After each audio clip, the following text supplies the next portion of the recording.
Our morning coffee.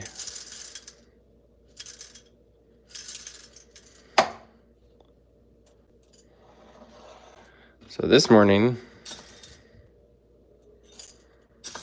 my wife actually asked for a double shot. Normally she does one shot. So she really likes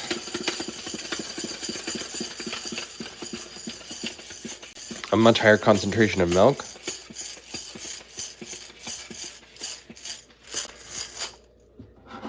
So I got this big old honker. And if you have a new cup and you're not really sure how much water, how much liquid it'll hold, you can just fill it up with water.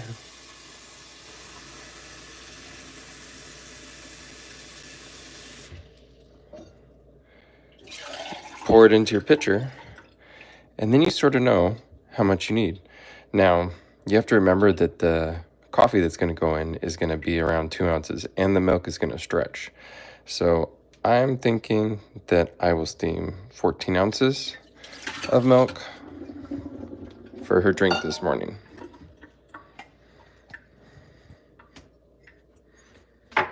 Okay, so let's get started. 22 in.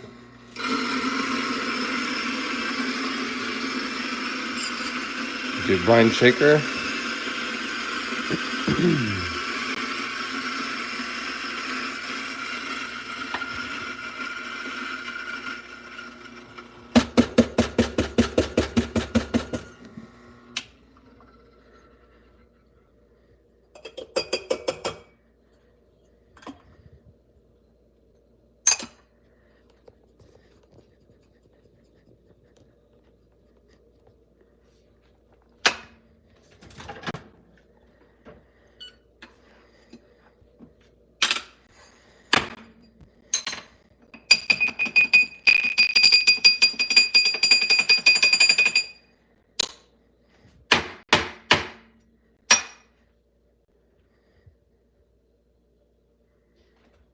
Had a little bit of spillage.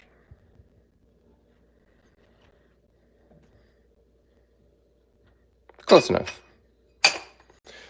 Okay, let's tamp it.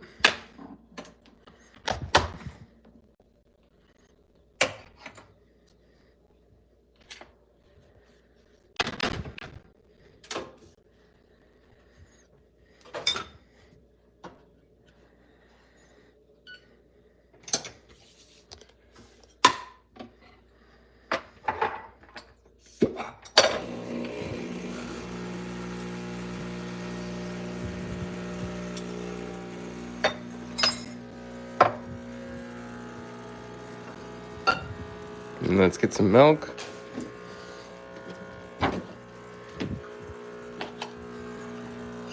So we measured it before, so let's do 14 ounces for this.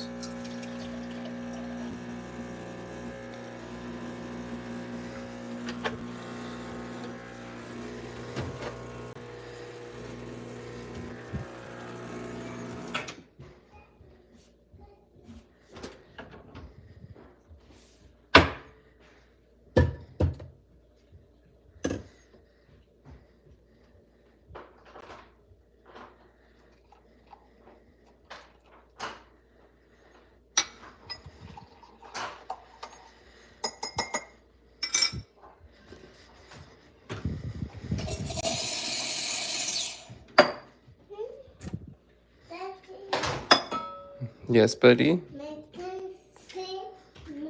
Oh, you want a steamer this morning, bud?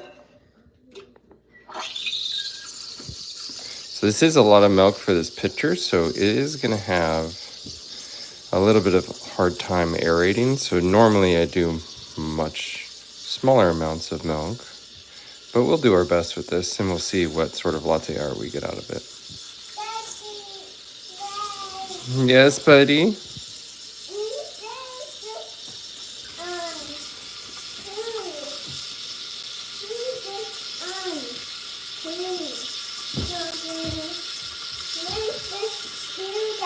Oh, yeah. I can do that later, okay, bud?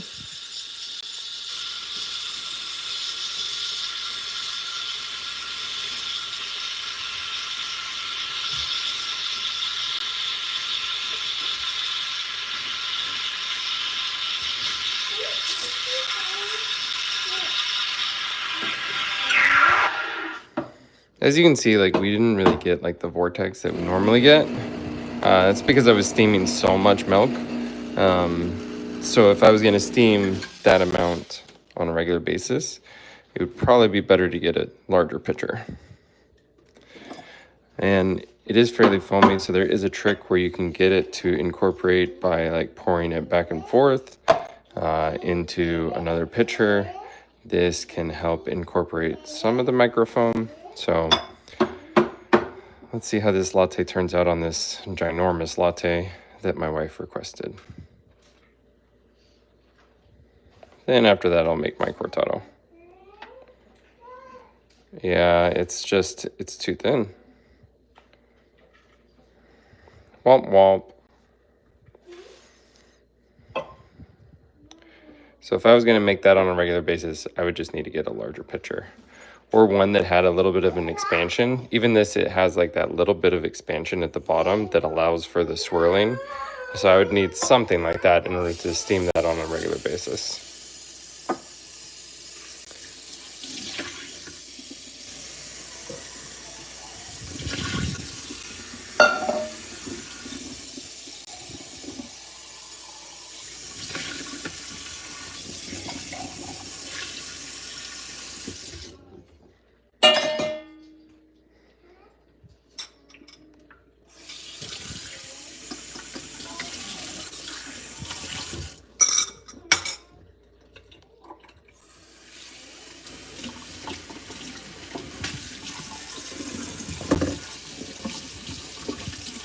Okay, now that we got that cleaned up, let's make my cortado.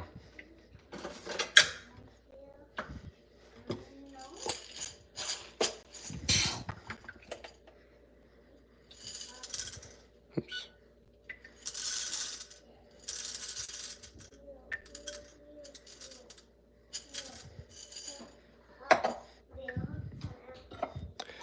This coffee that I'm using today is actually, I think it is my 40th roast. So I bought a coffee roaster and put it in my garage, and I've been playing around with it. This one is the second roast that I've made my own blend. So what I'm doing is I'm putting 40% Brazilian, 40% Kenyan pea berry, and 20% Sumatran coffee. I've just been having fun with it.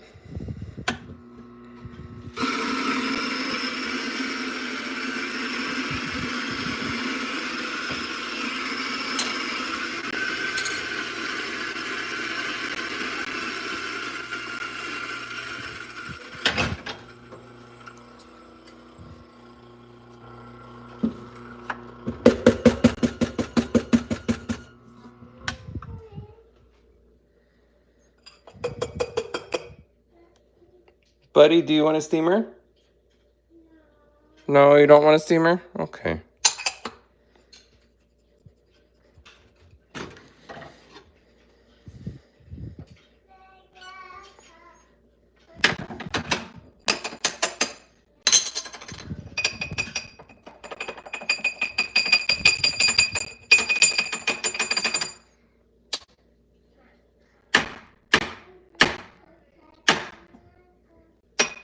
A lot of people like matcha. I'm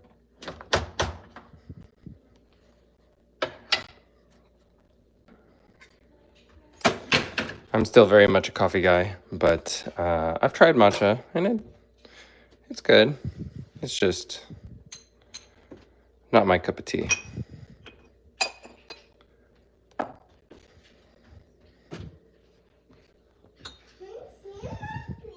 You want a steamer, please? Okay, I'll make you a steamer. No. Oh, you don't want a steamer? Okay, you don't want a steamer. That's fine.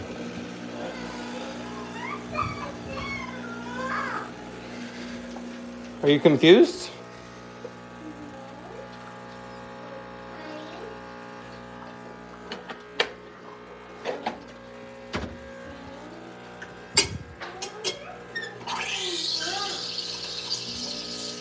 So on this one, since it has a lot less milk, it's a lot easier to get a vortex going.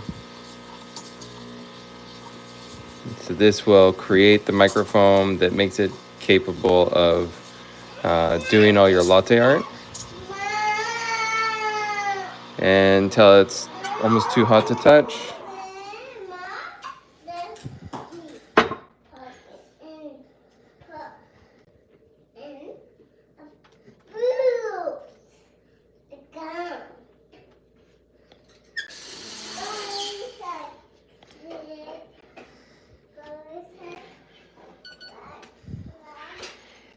Yeah, you know, that's fair. You know, people say that about matcha. People say that about coffee also. But I presume that it's a very similar thing with matcha as it is with coffee.